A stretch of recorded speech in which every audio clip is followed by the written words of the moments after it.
Well, let's go live now to Ukraine and Michael Bosicue, a senior fellow at the Atlantic Council.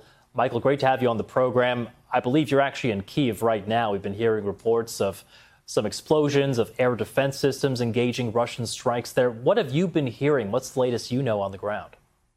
Hi, Carl. Good to be with you. Well, if I have dark circles under my eyes, it's like many other people here in Kyiv as well. It's been a pretty sleepless night. It's been one air alert after the other. And within the past hour, we heard a very loud explosion here in Kyiv. It was probably air defense system bringing down a Russian rocket. Most of the evening, Carl, were drones, but then they were followed by rockets. And then earlier in the day, we had massive power outages. In fact, we had more time without power than with. And of course, that's caused huge disruption as well. But I got to tell you, this was one of the worst attacks I've seen since the start of the war. And we always knew, those of us who have been based in Ukraine, that this would be coming after the Ukrainian incursion into Russia that you mentioned. We're obviously glad that you are safe where you are right now. Michael, both Israel and Hezbollah are claiming that their operations were a success. But what's your read on this?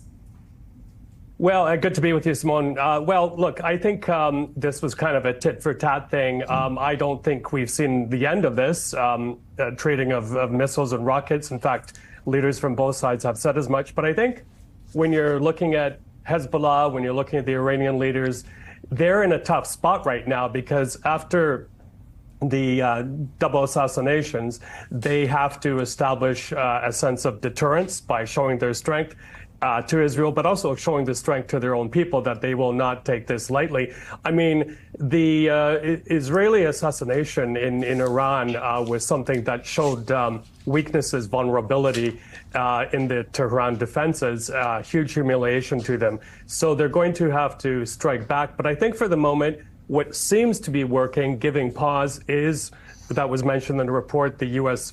Military presence in the region, and maybe behind-the-scenes diplomacy that we can't see very obviously from where we are. I mean, your point about Iran is right. I mean, Hezbollah, if you look at recent reports, they even said after their latest attacks that, you know, essentially we are done here. But Iran hasn't said anything. I wonder if you can just talk us through the scale of this Russian attack. Yesterday was one of the most violent days since the start of Russia's full-scale invasion. We're talking about 200 incoming, a mix of missiles and Iranian-built drones that struck throughout Ukraine, far to the west and to the north as well, but especially here in Kyiv too.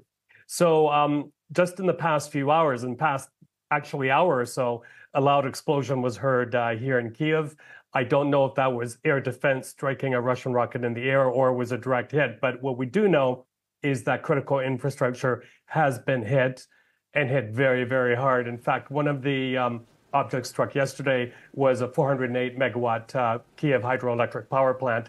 So hence we have most of the days now with no power than with power. So it doesn't look good at all in the longer term, especially for the winter. We need, after Biden, to bring this package home. Як тільки ти робиш паузи в інформаційній роботі, як тільки ти робиш паузи в інформаційній боротьбі за правдивий інформпростір, як тільки ти робиш ці паузи, все заповнюється інформацією Росії. Michael, let me bring you into the conversation and let's pick up on exactly that final point.